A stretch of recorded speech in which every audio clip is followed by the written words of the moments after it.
Twitch is no stranger to controversy and bad decisions. In fact, when you think of Twitch, you often think of horrible choices they've made. They just go together like spaghetti and meatballs. But yesterday, all hell broke loose. Sin flooded the platform.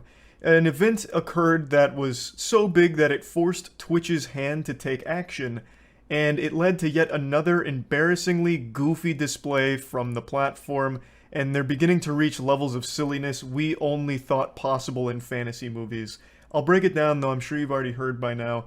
Yesterday, it was just an innocent Thursday afternoon, you know, we're all doing our best to praise the Lord in our own special way, and then a streamer went live and had sex on Twitch. And that's not super unusual. If you scroll down far enough in the just chatting category, you can always find porn. So that's not exactly triggering the DEF CON alert system or anything, you know, just a pretty fucking ordinary day on Twitch. However, when Twitch banned the user, they only banned them for 7 days. On TikTok. So I joined in her TikTok live. Then I asked her the $1 million question. I know why, but like, how long are you banned for? 7 days. What the? 7 days. Now, why is this situation such a big deal? She broadcast her visit to Dr. Dick and Balls and got banned for it.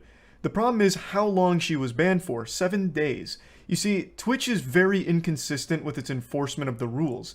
Sometimes it'll ban a streamer for a month because of one really small issue, or even no issue at all, like a misunderstanding. Sometimes it'll permanently ban streamers over fucking nothing. They don't enforce their rules equally across the platform. Similar to what YouTube was just called out for by Corey Kinshin. Twitch, for a long time, has always been really inconsistent with its enforcement of their rules.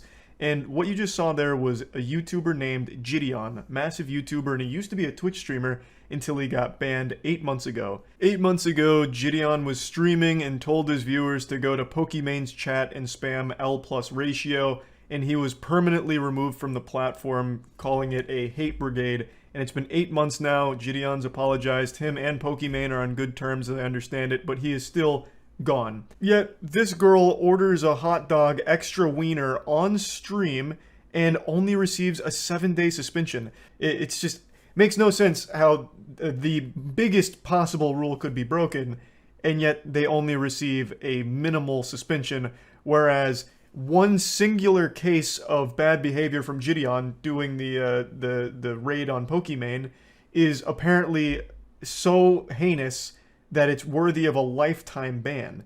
It just, the punishments don't fit the crime. Clearly the rules are not being enforced the same way.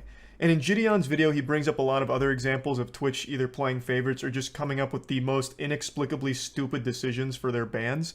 And one of them he brings up is one that I've talked about quite a bit. It's the infamous case of a streamer going live and then spreading her butthole and pussy at the camera. She goes live and then just puts her ass right at the camera and just fully goat-sees her chamber of secrets and has the pussy flaps all visible and everything. And just does that for like, what, 15, 20 seconds, something like that, and then goes offline. Claimed it was a mistake thinking she was on a different platform. She only received a 3-day ban. Hopefully you can understand why people are questioning these decisions and scratching their head wondering what the fuck is going on. And you can probably also understand why Gideon, as well as other streamers who have been banned in the past, are rightfully upset. Gideon broke a rule. You would have expected him to get a suspension of maybe like 7 days or something. You know, he harassed another streamer, that's a violation, so he gets a 7-day suspension, and that probably should have been the end of it. But instead he got permanently banned, and they've stood beside it for 8 months. So he's been banned forever because of being mean to another streamer. Meanwhile, this lady just broke the biggest possible rule on the platform and only received 7 days. Like, this doesn't add up. These aren't making sense. I want to myself and shoot people at Twitch HQ, right? They extend her ban, obviously, to a perma. She wrote an apology letter to Twitch, and this is Twitch's response. After reviewing your case, we confirm that the correct enforcement was issued. However, given the details of your case, including the remorse expressed in your appeal, we have decided to reduce your suspension duration. This is another strong example Gideon gives of the questionable policy enforcement from Twitch. This comes from a streamer named Narcissa Wright, and if you're familiar with that streamer, you know the whole story surrounding her and her mental health, and it's overall a very sad situation, but I think this case is a very important one to talk about in regards to Twitch and their policy enforcement. This streamer made a public threat to hurt themselves as well as shoot up the Twitch headquarters in response to a temporary ban they had received. After making that public threat, they received a permanent ban. And after making an apology to Twitch, she then got the duration reduced to 22 days. Well, why was her apology accepted and reducing her suspension time, whereas Gideon's apology didn't do shit, they just wiped their ass with it?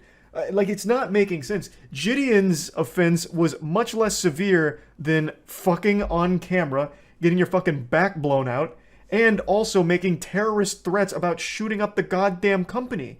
His is so trivial in comparison to all of those things, and yet his is the most severe punishment so far. And he's not alone. There's other streamers that have received permanent bans or extremely lengthy bans over small things. One that I've cited a lot is Forsen's ban a couple years ago, where Forsen accidentally flashed an inappropriate picture on stream and received a full month ban for a very genuine mistake, and only was there for like a single fucking pixel. It was like a second, but still. He received a much harsher sentence than someone actually having sex on stream. It's just ridiculous. There's no consistency to their rule enforcement, and the duration of their bans make absolutely no sense. I also don't understand the argument that a lot of you are going to make about how Twitch makes more money off a girl having sex than just like a normal streamer like Gideon. That's just blatantly wrong. She was not a big streamer. The girl that just recently got fucked on cam was not a big streamer by any means. I think she had like fucking 10 or 15 viewers at the time it happened. I don't even know who reported her, to be honest. I imagined at that point it's just friends and family watching, so I don't even know how the fuck it even became like a big enough deal that Twitch stepped in. A lot of this shit just flies under the radar on the site. But anyway, she wasn't a huge streamer. She wasn't making Twitch tons and tons of money or anything like that. And she's not like a big figure outside of Twitch either. You know, she has like 800 followers on Twitter. I don't know what she's got on TikTok or anything, but she is not like this huge money-making machine for Twitch. So then why are they doing everything to defend her, like stepping in front of the bullets and everything for her? A 7-day ban is nothing. That's not even a slap on the wrist. That's barely even a light tap on the bottom. You know, that's like a very like playful slap on the keister, if anything. Like, that's nothing. It's almost encouraging her to continue to do this because it helps inflate her like OnlyFans numbers or something. Why are they being so lenient on their rules for people that just exploit their platform? But then they'll feel totally fine to fuck people in the face like Gideon, Forsen, and a ton of other big streamers I can name. Those are like the people that are actually making Twitch money. They're big streamers, they have a big following, and yet they're the ones that are scrutinized the heaviest by the platform. Whereas the ones who are just having sex on it aren't even getting punished, really. Like, it doesn't make sense. It has nothing to do with money, clearly. Because if it did, then they'd be doing everything possible to protect the bigger streamers, and they'd be a lot stricter on people like this girl who had sex. But it's the opposite. They're doing everything possible to be lenient with the girl having sex, while hurting the bigger streamers when they do even the slightest infraction. Very, very shitty situation all around. Just a totally fucked situation. I wanted to talk about it a little bit because I don't understand where Twitch is coming from here at all. And yeah, that's about it. See ya.